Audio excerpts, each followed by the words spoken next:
Hello बच्चा party. तो स्वागत है आपका हमारे प्यारे से यूट्यूब चैनल पर। तो आज हम लोग बात करेंगे किसकी? इलेक्ट्रोमैग्नेटिक इंडक्शन की। ठीक है, इलेक्ट्रोमैग्नेटिक इंडक्शन जिसको प्यार से हम लोग क्या करते हैं, ईएमआई बोलते हैं।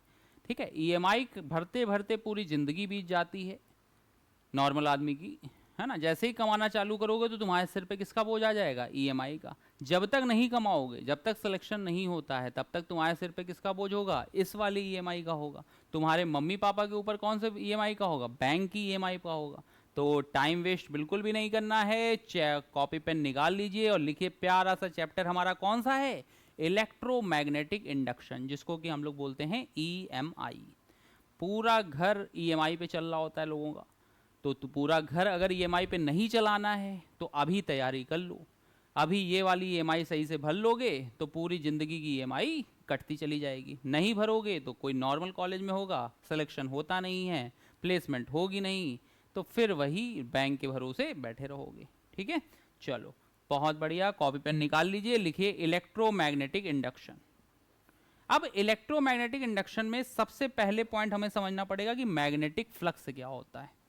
ठीक है, यहां पे सबसे पहले आता है कि मैग्नेटिक फ्लक्स समझना है। तो मैग्नेटिक फ्लक्स होता है, तो तुम ये समझो कि मैग्नेटिक फील्ड लाइंस है। जैसे कोई भी मैग्नेट है, कोई भी मैग्नेट होगा बेटा, तो उसमें क्या होंगी? मैग्नेटिक फील्ड लाइंस होंगी।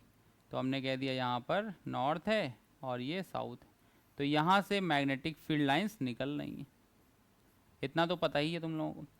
अब अगर मान लो सामने वाली कॉइल में, सामने कोई कॉइल बनी हुई है, उसमें से अभी यही दोनों पास हो रही हैं। ठीक है, इसको और अच्छे से समझना है तो एक बार फिर से बना दें, सही से बना नहीं। तो देखो होता क्या है, जैसे मान लो ये मैग्नेट है, ये हो गया एन और एस, ये सामने कॉइल रखी हुई है।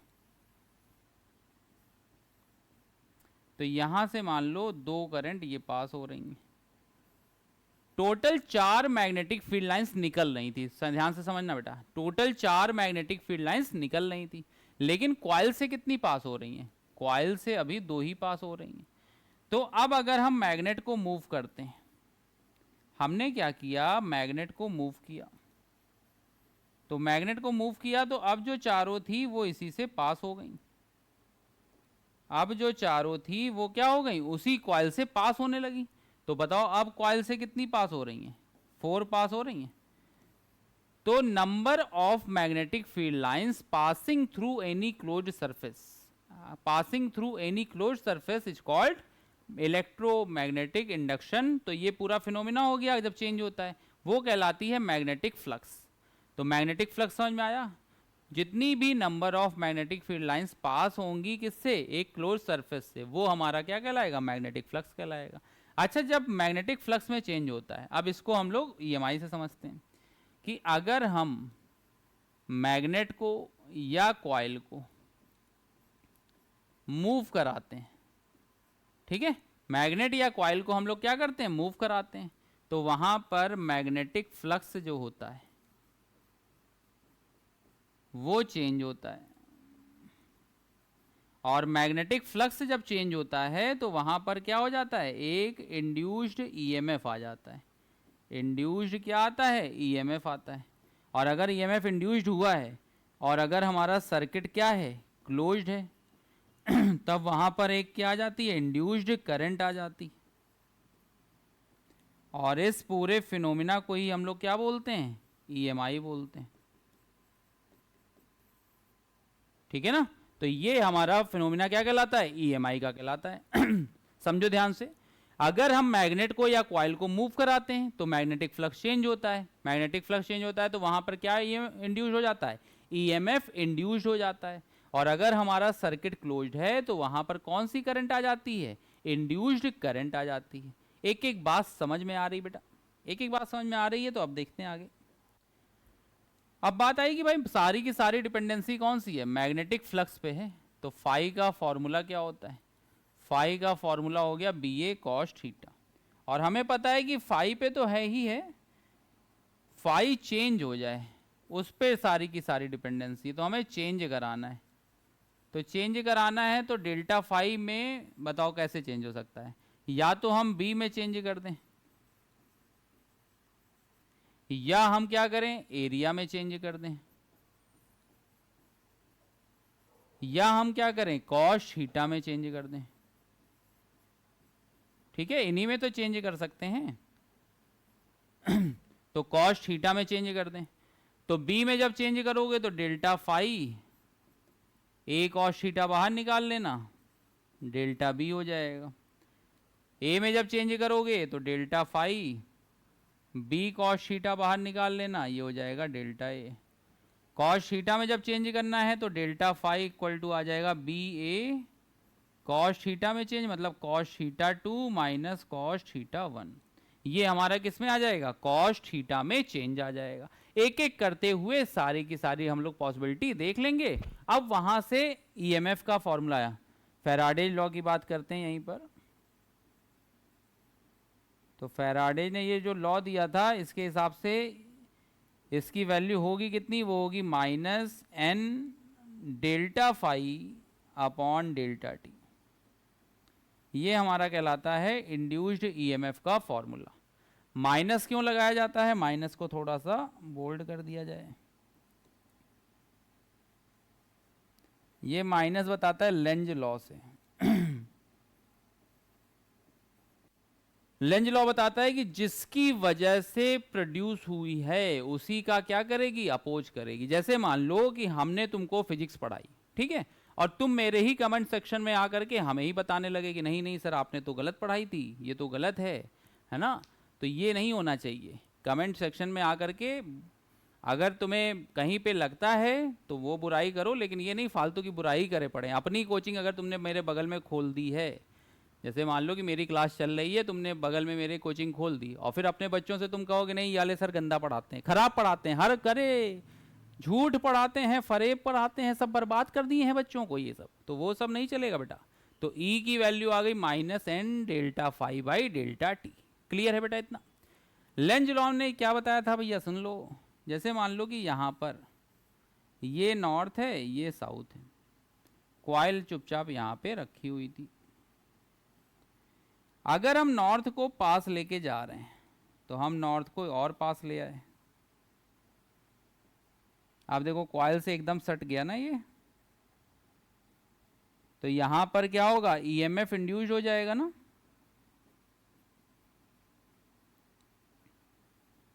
तो पोलैरिटी वो आएगी जो, अब यहां ध्यान से सुनना, बताओ नॉर्थ को मैग्नेट को हम यहां से यहां लेके गए थे, तो मैग्नेट के पास जाने की वजह से प्रॉपर्टी आई है ना। मैग्नेट को यहां से यहां ले गए, अब उसके बाद यहां पे कह रहा है कौन सी पोलैरिटी आएगी, तो यहां पे वो पोलैरिटी आएगी जो इसका अपोज करेगी। नेचर क्या था पास आने का, तो ये उसको क्या करेगी रिपेल करेगी। तो रिपेल करेगी तो यहां पे कौन सी पोलैरिटी आ जाएगी, नॉर्थ आ जाएगी, और यहां पे कौन सी आ जाएगी, साउथ आ जाएगी। भाई एक पे नॉर्थ आई गई है तो दूसरे पे क्या आ जाएगी, साउथ आ जाएगी। समझ में आया। जिस वजह से प्रोड्यूस हो रही है उसी का क्या करेगी, अपोज करेगी। समझ में आया। तो ये एक एक चीज हमें यहां पे समझनी पड़ेगी। अब हमारी हेडिंग आती है कि चार्ज कितना फ्लो करेगा। भाई जब करंट फ्लो करेगी तो चार्ज तो फ्लो करेगा ही करेगा। अच्छा देखो यहां पे हमें पता था ई का फॉर्मूला कितना है, minus N delta phi by delta T. ठीक है, आई का फॉर्मूला क्या होता है, आई का फॉर्मूला होता है ई बाई आर। तो यहां से ई की वैल्यू, आई की वैल्यू क्या हो जाएगी, minus N by R delta phi upon delta T. ये हो जाएगी ना बेटा। आई की वैल्यू कितनी हो जाएगी N by R delta phi by delta T. अब जब हम आई की वैल्यू पुट करेंगे तो कितना चार्ज फ्लो हुआ है इस वजह से वो सब पता चल जाएगा।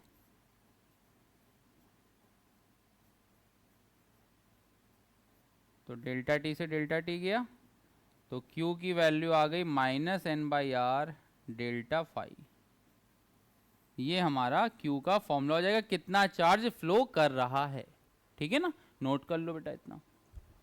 तो अब देखो लास्ट ये इसके बाद जो हेडिंग आती है वो आती है coil rotation in uniform magnetic field. अगर फील्ड यूनिफॉर्म है और कॉइल को हम रोटेट कर रहे हैं। जैसे मान लो ये कॉइल है, इसको हमने क्या किया, रोटेट किया, तो देखो यहाँ पे मैग्नेटिक फील्ड बना हुआ था डॉट, इसका मतलब मैग्नेटिक फील्ड किधर है, बाहर की तरफ। अभी डायरेक्शन की बात नहीं कर रहे हैं, अभी हम लोग बात कर रहे हैं वैल्यू की। तो देखो अगर हम t इक्वल टू 0 की बात करें तो ये जो a है वो है एरिया वेक्टर, ठीक। तो एरिया वेक्टर देखो b भी ऊपर की तरफ था, एरिया वेक्टर भी किधर था, बाहर की तरफ ही था, तो a पैरेलल टू b था। लेकिन जैसे जैसे घूमेगी कॉइल, जब रोटेट करेगी तो वो कुछ एंगल तो बनाएगी ना। अगर कोई भी कॉइल है हम उसको रोटेट करा रहे हैं तो वो b से कुछ ना कुछ एंगल बनाएगी। तो हमने लिखा at t equal to T, तो थीटा की वैल्यू आ गई ओमेगा टी।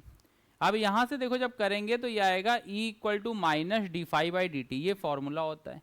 तो यहाँ से ये आ गया N B A omega sine omega T. अब एन बी ए ओमेगा जो होता है यही हमारा क्या कहलाता है, ई नॉट कहलाता है। तो ई की वैल्यू आ जाएगी ई नॉट साइन ओमेगा टी आ जाएगी। क्लियर है इतना? तो आई की वैल्यू हो गई ई बाई आर, ये हो जाएगा E naught by R sine omega T, और ई नॉट बाई आर को ही हम लोग क्या बोलेंगे, हम लोग बोलेंगे आई नॉट। तो आई की वैल्यू आ गई आई नॉट साइन ओमेगा टी। तो कॉइल के क्वेश्चन में ये शुरुआत में देख लेना कि एरिया वेक्टर और बी में क्या दिया हुआ है और कितने समय के बाद, कितने टाइम के बाद पूछा जा रहा है, तो वहां से ये वैल्यू आराम से कैलकुलेट कर पाओगे तुम लोग। क्लियर है इतना? तो अब देखो आता है हमारा नेक्स्ट टॉपिक जो कि है मोशनल ईएमएफ। मोशनल ईएमएफ नाम से ही समझ में आ रहा है, मोशन की वजह से किसी भी कंडक्टर में ईएमएफ प्रोड्यूस होना, यही हमारा क्या कहलाता है, मोशनल ईएमएफ कहलाता है। तो मोशनल ईएमएफ देखो यहाँ पे डायग्राम बने हुए हैं, डायग्राम का ध्यान रखना तुम लोग कि अगर वेलोसिटी वो परपेंडिकुलर है, ठीक है, वो प्योर परपेंडिकुलर है, तो हम लोग क्या करेंगे, सीधे फॉर्मूला ही याद करना है। तो E इक्वल टू हो गया बी वी क्रॉस एल, या अगर वेक्टर फॉर्म में लिखना है तो इसको, तो ये हो जाएगा एल वी क्रॉस बी, ठीक है, ये हो जाएगा एल वी क्रॉस, तो ये जो होगा ये आ जाएगा एल वी क्रॉस बी आ जाएगा। क्लियर है इतना? अब इसके बाद यहाँ पे ये ध्यान रखना है कि ये जो वी बी एल दिया हुआ है बेटा, ये जो हमारा वी बी एल दिया हुआ है, ये तुम्हारा क्या होना चाहिए, परपेंडिकुलर टू ईच अदर, आपस में म्यूचुअली परपेंडिकुलर होना चाहिए, तब तो ये फॉर्मूला आ जाएगा। अगर कोई भी इनमें से एक पैरेलल हो गया तो वहां पर ईएमएफ की वैल्यू कितनी हो जाएगी, 0 हो जाएगी। फिर उसके बाद अगर मान लो किसी एंगल पे जा रहा है, जैसे मान लो ये ऐसे एंगल पे चला गया, तो उस समय हमें केवल उस कंपोनेंट से मतलब होगा जो इसके परपेंडिकुलर वेलोसिटी में मूव कर रहा होगा। तो जब ये परपेंडिकुलर मूव करेगा तो ये हो जाएगा v साइन थीटा, और ऊपर वाला कितना हो जाएगा, ऊपर वाला हो जाएगा v कॉस थीटा। तो E की वैल्यू आ जाएगी B L V sine theta. और हमें जब भी डायरेक्शन निकालनी हो तो डायरेक्शन में पॉजिटिव पोलैरिटी जो होगी, ये पॉजिटिव पोलैरिटी जो आएगी, ये हमेशा किस डायरेक्शन में आएगी, जो डायरेक्शन किसकी होगी, v क्रॉस b की होगी। मतलब हमें v क्रॉस b वेक्टर से फाइंड कर लेनी है डायरेक्शन, और जो भी डायरेक्शन आएगी वहीं पे कौन सी पोलैरिटी दे दोगे, पॉजिटिव पोलैरिटी आ जाएगी। एक बार कहीं पर भी डाउट हो तो बता दो, फिर से एक्सप्लेन कर दिया जाए, ताकि तुम लोगों को कोई भी दिक्कत नहीं होनी चाहिए। यार देखो, अगर तुम लोग मेरे चैनल पे आए हो, भरोसा कर रहे हो इतना तो यार मेरा भी फर्ज बनता है ना। बस तुम लोग क्या करोगे, अपना प्यार बरसाते रहो, तो प्यार, लाइक, सब्सक्राइब और कमेंट करते रहो तो मजा ही आ जाएगी। अब अगर मान लो कि अगर तो अभी तक क्या था, कंडक्टर हमारा स्ट्रेट था, लेकिन अगर मान लो किसी भी वायर वो शेप का होगा, तो हमें उसकी लेंथ से मतलब होता है, वो किसी भी शेप का हो, हम क्या करेंगे, जैसे मान लो एक हमें हेडिंग है motional EMF in random shaped wire. Random shaped wire मतलब एक्स से वाई, ये मान लो एक्स दिया हुआ है और ये वाई है, तो यहाँ से यहाँ तक जा रहा है और v वेलोसिटी कही हुई है। तो हम क्या करेंगे, यहाँ से यहाँ तक की जो भी उसकी लेंथ आ रही है वो मेजर करके, फॉर्मूला वही रहेगा, हम बस उसको इक्विवेलेंट कर देंगे किसका, अगर स्ट्रेट का पूछा जाता तो, ठीक है ना। और तो कुछ भी चेंज नहीं किया, बस हमने क्या किया, एक कोई भी रैंडम शेप डराने के लिए होता है, उसका कोई मतलब नहीं है, सिंपल सी बात याद रखो, बी एल वी लगाओगे अपने आप आंसर चला आएगा, ठीक है ना। नोट कर लो बेटा इसको, कहीं पर कोई भी डाउट हो। देखो क्या है कि कुछ चीजें लिख दे रहे हैं तुम लोगों से ताकि वो टाइम बचे, क्योंकि टाइम बहुत कीमती है बेटा, टाइम से बड़ा कुछ नहीं है, ना हम है ना तुम हो। अगर समय सही चल रहा है तो समय रहना बन जाता है, नहीं चल रहा है तो समय बदलता रहता है। तो E की वैल्यू आ गई BLV। क्लियर है इतना? तो देखो अब मोशनल ईएमएफ स्ट्रेट वायर का हो गया था अगर लीनियर वेलोसिटी से चल रहा है, लेकिन अगर मान लो वो एंगुलर वेलोसिटी से घूमना चाह रहा है तब क्या होगा? जैसे मान लो कि ये O पॉइंट है कोई, जैसे मान लिया ये कोई O पॉइंट है, अब ये एक रॉड है, इस रॉड को हम यहां से रोटेट करा रहे हैं, ऐसे जब रोटेट करा रहे हैं तो देखो जब रोटेट हम कराएंगे तो बताओ मैग्नेटिक फ्लक्स में चेंज आता जाएगा ना भाई। अगर हम सीधे चलें तब भी वहां पे कुछ ना कुछ चीजें चेंज होंगी, अगर हम घूमें तब भी तो चेंज होगा। तो वहां पे जब हम चेंज करेंगे तो देखो डी इक्वल टू आ जाएगा BVL होता है, BLV होता है, तो यहां से BL की जगह रख दिया DX और ये हो गया ओमेगा एक्स। डी को B ओमेगा एक तरफ कर लिया, एक्स DX एक तरफ ले आए। अब यहां से क्या किया हमने, यहां से इंटीग्रेट किया, तो इंटीग्रेशन डी इक्वल टू हो गया L, मतलब डी इक्वल टू हो गया E। ये बात समझ में आई ना? पहले स्टेप में तो BLV ही लगाया है, BL की जगह रख दिया DX, V की जगह रख दिया ओमेगा एक्स, फिर B ओमेगा एक तरफ ले आए और एक्स DX को एक तरफ कर दिया। अब इसके बाद इंटीग्रेशन किया तो E की वैल्यू आ गई B omega integration x DX आ गई, तो ये हो गया L से R तक। अब देखो एक्स DX का इंटीग्रेशन करेंगे तो आ जाएगा एक्स स्क्वायर बाई 2 आ जाएगा, तो यहाँ से लिमिट रखते तो ये वैल्यू आ जाती, तो ये आ जाता B omega x square by 2, कहाँ से कहाँ तक ले रहे हैं, L से R तक ले रहे हैं, तो ये हो जाएगा, यहाँ से सारी वैल्यू पुट करेंगे तो ये हमारा आंसर आ जाएगा। क्लियर है इतना? तो E की वैल्यू आ गई 1/2 B omega R square minus L square.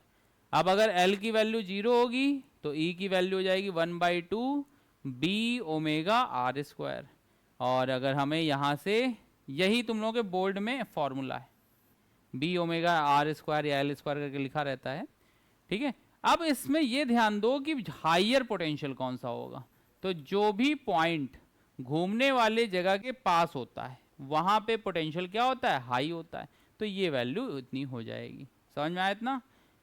ले लो बेटा स्क्रीनशॉट ले लो, नोट कर लो इसको, एक एक चीज नोट होनी चाहिए यार कॉपी में, ठीक है ना। तुम लोगों के लिए मैं टाइम बच जाए, 2-3 मिनट बच जाए उसके लिए पहले लिख देता हूँ, ताकि उस समय ना खराब हो कि मैं लिखते समय टाइम खराब हो रहा है, क्योंकि चीजें आंखों के सामने से बस निकल जाए इस समय, बस हमारा काम बन जाएगा, ठीक है ना।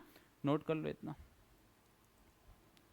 अब बेटा बहुत इंपॉर्टेंट एक टॉपिक आने जा रहा है जिसमें हर साल एक ना एक क्वेश्चन तो आता ही आता है ना। ईएमआई में पैरेलल रेल ट्रैकिंग सिस्टम जो है उसमें देखो कैसे आता है, एक रेल ट्रैक दे दिया जाएगा हमें, जैसे मान लो एक ये रेल ट्रैक दे दिया गया, एक यहाँ पे रेजिस्टेंस ऐड कर दिया गया, कहा गया कि यहाँ पर एक वायर यहाँ पर है, करंट फ्लो करा देंगे, कहा जाएगा हमसे कि यहाँ पर टर्मिनल वेलोसिटी क्या होगी और उसके बाद पावर कितनी कंज्यूम होगी। यहाँ पे ऐसे क्वेश्चन आते हैं, है ना। तो कैसे करेंगे, यहाँ पे देखो, यहाँ पे एक रेजिस्टेंस है,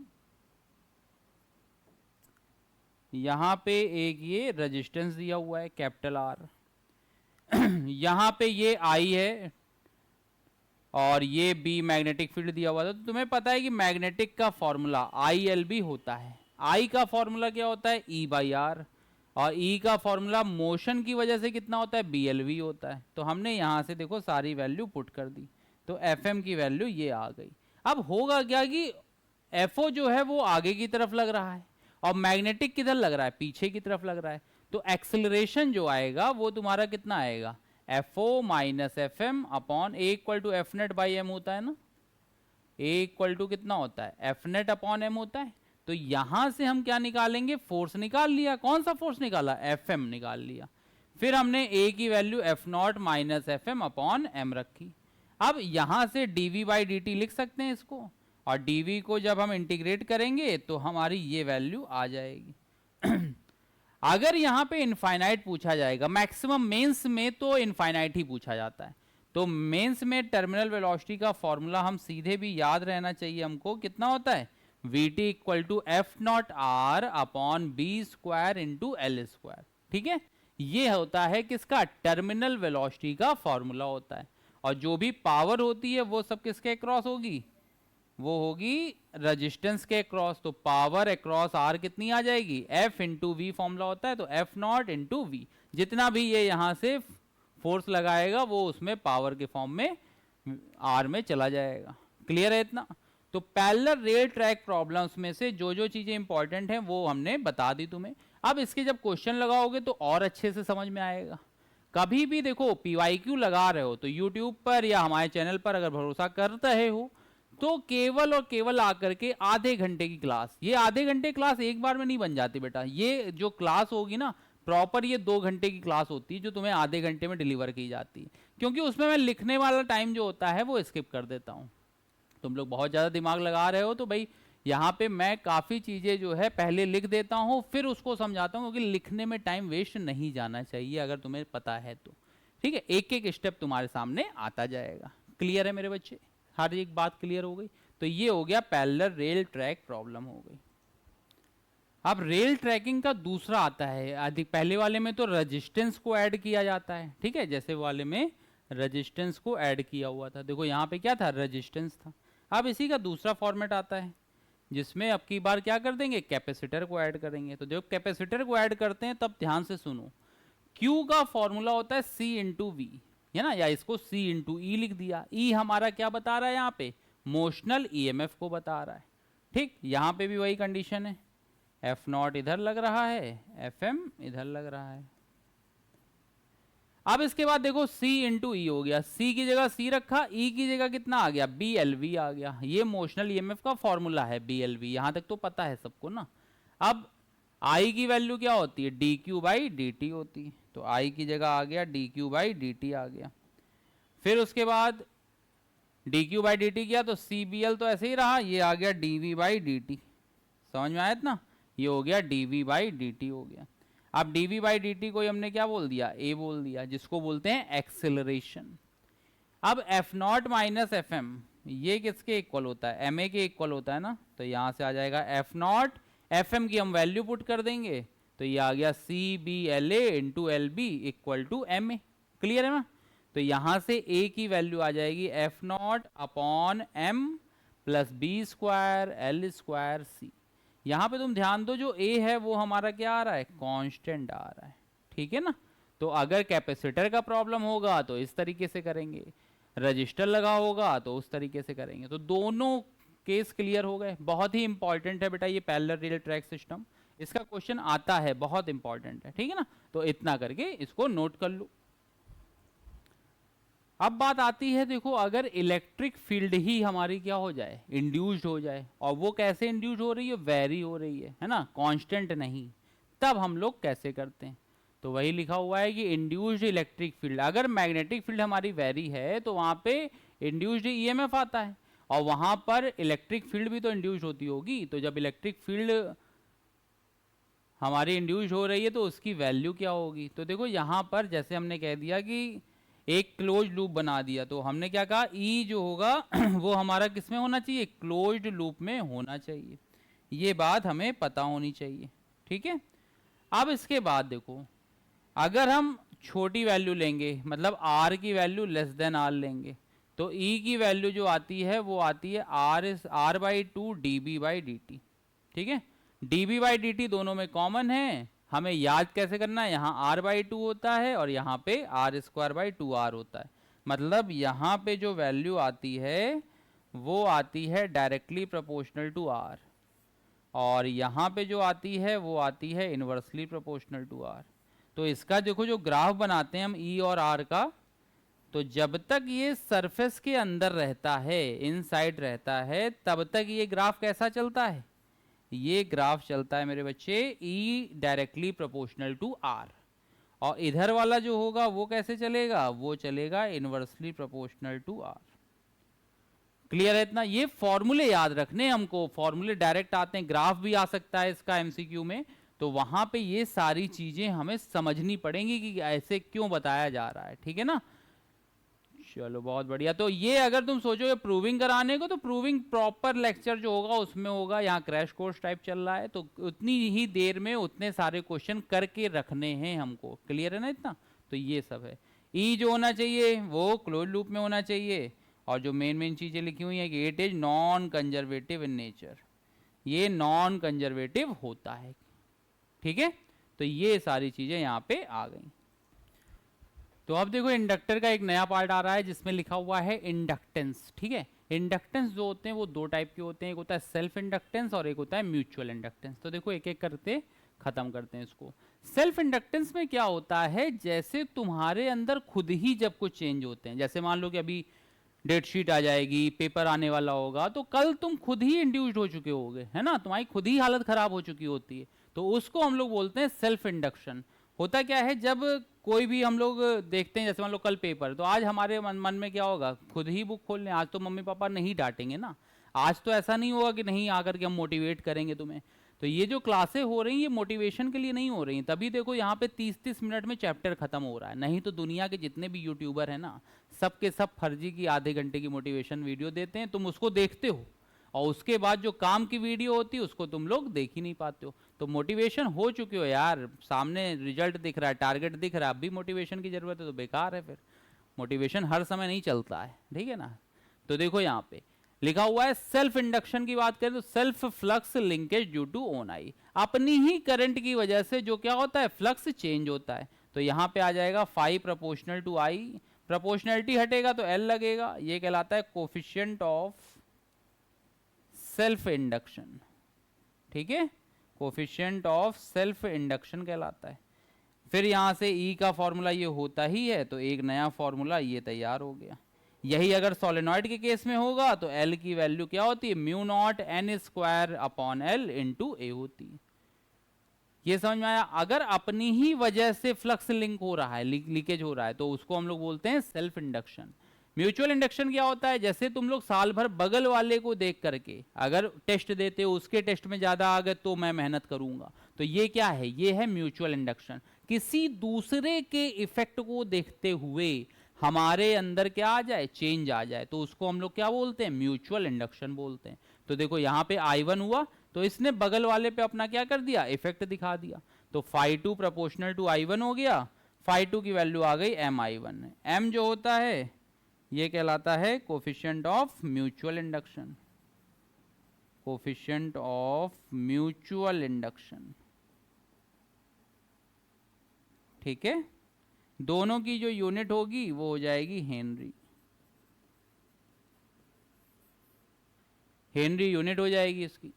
और यहां से E2 की वैल्यू आ जाएगी minus M delta I upon delta T, या सोलेनॉइड का फॉर्मूला जब इसमें लेंगे तो N1 हो गए पहले की कॉइल में जितने नंबर ऑफ टर्न्स हैं, N2 हो गए दूसरे में। यहाँ पे N1 N2 होता है, यहाँ पे N स्क्वायर होता है, क्योंकि यहाँ पे दोनों एक ही कॉइल है तो सेम ही रहेगा, तो N होगा। वहां पे क्या होगा, अलग अलग हैं, तो वहां पे हो जाएगा N स्क्वायर। आ गई बेटा मेरी बात समझ में, हर एक चीज समझ में आ रही है। जब हर एक चीज समझ में आ रही है तो बेटा लाइक का बटन नीचे रखा हुआ है, दबाओ, देखो दबा, हो गया, ठीक। चलो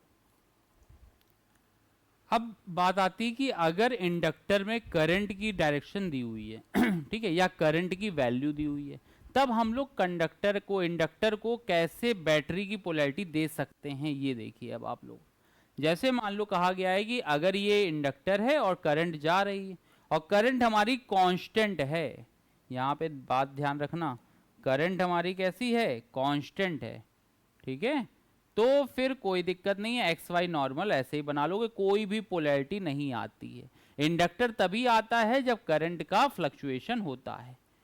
फिर उसके बाद अगर करंट इंक्रीज हो रही है तो अगर इंक्रीज डायरेक्शन में है तो एक तरफ प्लस और एक तरफ माइनस हो जाएगा, ठीक है। इंक्रीज हो रही है तो लेफ्ट हैंड वाला क्या हो जाएगा, प्लस, और उधर वाला क्या हो जाएगा, माइनस हो जाएगा। ई का फॉर्मूला होता है ये L D I by D T, ये D I by D T लिखा हुआ है, L D I by D T.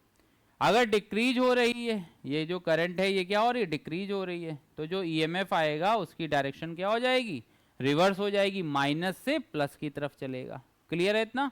तो यहाँ पे ई की वैल्यू आ जाएगी L D I by D T, ठीक है, नोट कर लो इसको। हर एक चीज नोट करते चलो यार, इसमें इतना इतना मेन चीजें बता रहे हैं, कोई भी फालतू की चीज नहीं है कि हाँ आई ना हो। अभी पीवाईक्यू लगाओगे तो देखोगे कैसे क्वेश्चन पुटअप हो रहे हैं यहाँ से। अब देखो जो ये कॉन्सेप्ट बताया गया है उस पर एक क्वेश्चन कर लेते हैं। कहा गया है कि एक ये डायग्राम दिया गया है, यहाँ पे आई की वैल्यू है, ये 1 ओम है, ये 15 वोल्ट है, और ये हो गया 0.5 हेनरी। ठीक, तो यहाँ पे देखो जब हम यहाँ से स्टार्ट करते हैं, ठीक है ना, तो यहाँ पे देखिए ये आई की करंट इधर से आई, जब आई इधर से फ्लो कर रहा है तो ये वाला टर्मिनल हो जाएगा प्लस, और इधर वाला क्या हो गया, माइनस हो गया। फिर इसके बाद ये माइनस प्लस दिया ही हुआ है, ये माइनस और प्लस हो जाएगा। अब देखो क्या है, Vx से अगर हम Vi जा रहे हैं तो रास्ते में जितने भी एलिमेंट आएंगे उनका क्या होगा, कुछ ना कुछ पोटेंशियल होगा। तो जैसे मान लो रास्ते में क्या आया, सबसे पहले IR आया, फिर एक बैटरी लगी हुई थी, फिर ये इंडक्टर आया, तो सब जगह क्या होगा, कुछ ना कुछ वोल्टेज होगा ही होगा। तो I इंटू आर किया तो ये 5 इंटू 1, 5 क्यों रखा, क्योंकि I की वैल्यू दे रखी है, माइनस ये हो गया 15, और L की वैल्यू 0.5 है और ये 10 है, तो ओवरऑल ये कितना आ गया, Vx माइनस Vy आ गया, माइनस का 15 वोल्ट आ गया। क्लियर है बेटा, जितने भी एलिमेंट आएंगे, अगर हमें एक जगह से दूसरी जगह जाना है तो रास्ते में जितने भी एलिमेंट आ रहे हैं सबको सॉल्व करते हुए आगे की तरफ बढ़ते चले जाएंगे, आराम से क्वेश्चन हो जाएंगे। अब इसमें बात आती है LR सर्किट में ग्रोथ एंड डिके की, ठीक है ना। ग्रोथ एंड डिके कैसे होगा, तो देख लो LR सर्किट में ग्रोथ के लिए अगर हमने यहाँ पे L और R को सीरीज में लगाया हुआ है, ठीक है, एक बैटरी के थ्रू उसको कनेक्ट किया हुआ है। अगर हम टाइम t इक्वल टू 0 की बात कर रहे हैं, अगर बेटा हम टाइम t इक्वल टू 0 की बात कर रहे हैं यहाँ पे, तो टाइम इक्वल टू 0 पे करंट की वैल्यू क्या होने वाली है, 0 होने वाली। ये बोल्ड में नहीं है, ध्यान रखना मेरे बच्चे, ये बोल्ड में नहीं है पार्ट, तो ढंग से इसको समझ लो बस और फॉर्मूले नोट कर लो। At t equal to T, किसी भी टाइम t पे बात करेंगे तो I की वैल्यू जो आएगी वो आ जाएगी I naught in bracket 1 minus E की power minus R into T by L. यहां पे देखो जो L बाई आर होता है ये लिखा जाता है एक तरीके से ऐसे, 1 माइनस ई की power minus T by tau लिखा जाता है, ठीक है। ये जो टाउ होता है यही कहलाता है टाइम कांस्टेंट, और उसकी वैल्यू क्या होती है, L बाई आर। तो अगर नहीं याद हो रहा है तो माइनस टी बाई टाउ करके लिखा जाता है, इतना याद कर लेना, ठीक है। इतना तो हो गया किसमें, ग्रोथ में। तो देखो ग्रोथ का ग्राफ जो होता है वो शुरुआत में तो बहुत तेजी से उठता है, ठीक है, शुरुआत में बहुत तेजी से उठेगा, लेकिन जैसे जैसे सैचुरेशन पॉइंट, मैक्सिमम पॉइंट आएगा तो वहां पे धीरे धीरे इसका स्लोप क्या होने लगेगा, कम होने लगेगा, ठीक है ना। तो ये चीज होती है। डिके की बात करें तो डिके में L और R को ऐसे लगाया गया है। तो यहां पे अगर t इक्वल टू 0 की बात करें तो उस समय करंट क्या थी, मैक्सिमम थी, फिर धीरे धीरे क्या होगा, डिक्रीज होगी करंट। तो I की वैल्यू आ गई I नॉट ई की power minus R by L into tau into T, ठीक है ना। वहां पे भी वही चीज है, इसको ऐसे लिख लो, I इक्वल टू,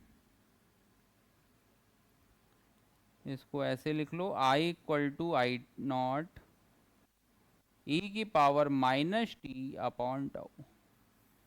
टाउ की वैल्यू तुम्हें याद रखनी है, बिना टाउ की वैल्यू के दिक्कत होगी तुम्हें, ठीक है।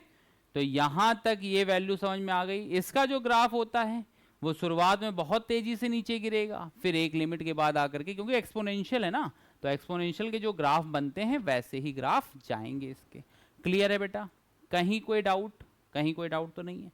तो ये ग्रोथ एंड डिके का कॉन्सेप्ट क्लियर हो गया, नोट कर लो पूरा, ग्रोथ एंड डिके।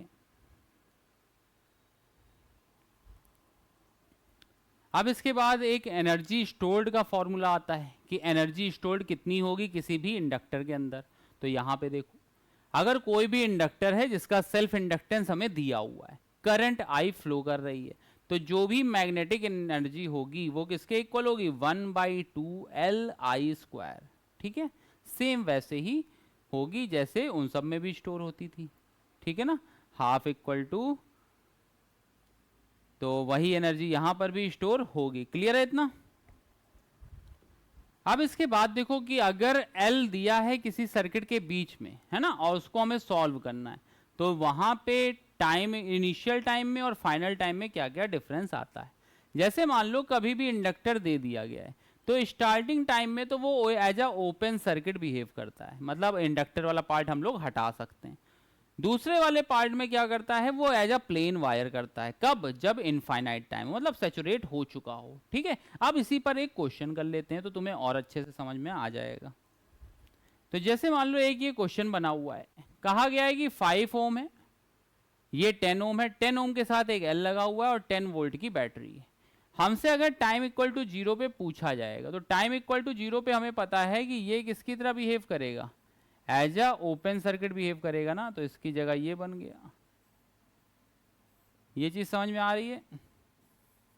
अब देखो, जब ये ओपन सर्किट हो गया तो बीच वाले में तो जाएगी ही नहीं, तो बीच वाली पूरी वायर को ही हम हटा सकते हैं।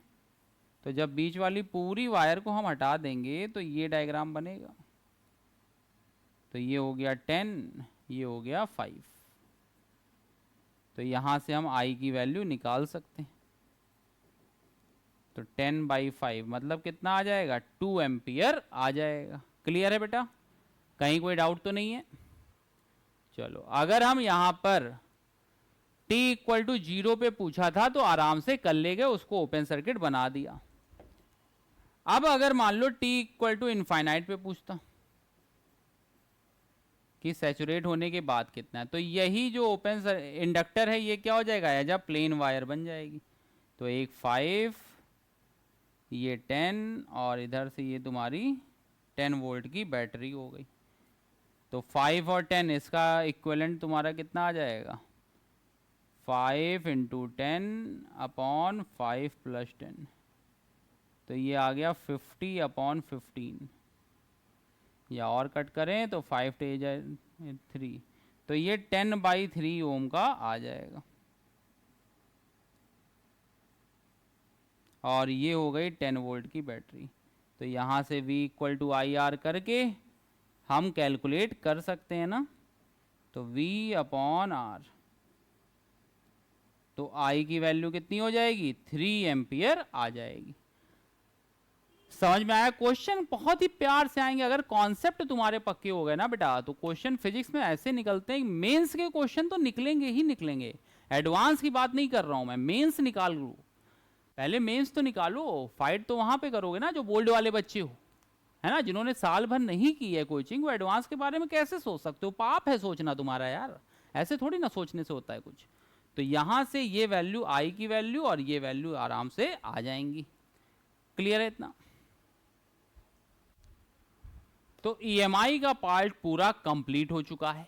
EMI में जितने भी क्वेश्चन बन सकते थे, जितने लास्ट ईयर आए हुए हैं, वो सारे क्वेश्चन तुम लोगों को करा दिए गए हैं। अब इसके बाद इसके जब PYQ करेंगे तो PYQ को कभी भी ऐसे मत सॉल्व किया करो, PYQ की तरीके ही सॉल्व करना है। बस क्वेश्चन कर लिया काम खत्म, नहीं बेटा, ऐसे नहीं होगा। क्योंकि हम लोग लिमिटेड टाइम में पढ़ रहे हैं। हम लोग इसको 1 घंटे की क्लास है, अगर मान लो उसको हम लोग 15 मिनट में कर रहे हैं। 2 घंटे क्लास, जो साल भर का सिलेबस होता है उसको तुम आकर के कर रहे हो 90 दिन में। तो जब 90 दिन में कर रहे हो तो इतना तो नहीं कर सकते हो ना कि एक बार थ्योरी से काम चल जाएगा, एक बार क्वेश्चन लगाने से काम चल जाएगा, नहीं चलेगा। तुम क्या करोगे, तुम इसको कॉन्सेप्ट की तरीके क्वेश्चन करो। अच्छा, ये वाले कॉन्सेप्ट लिखे हुए, अब इसी के बाद PYQ करना चालू करो, तो पता चलेगा कितने हो रहे हैं तुमसे। जो थ्योरी पढ़ने के बाद कितने क्वेश्चन अटेम्प्ट कर ले रहे हो, डरो नहीं। 10 में से 1 भी ना हो कोई बात नहीं, 10 क्वेश्चन अटेम्प्ट तो करो। क्वेश्चन अटेम्प्ट करना बड़ी बात है, ठीक है। तो EMI का टॉपिक कंप्लीट हो चुका है। अब इसके बाद नेक्स्ट टॉपिक की बात करेंगे। तब तक के लिए बेटा good bye, take care all of you, bye bye.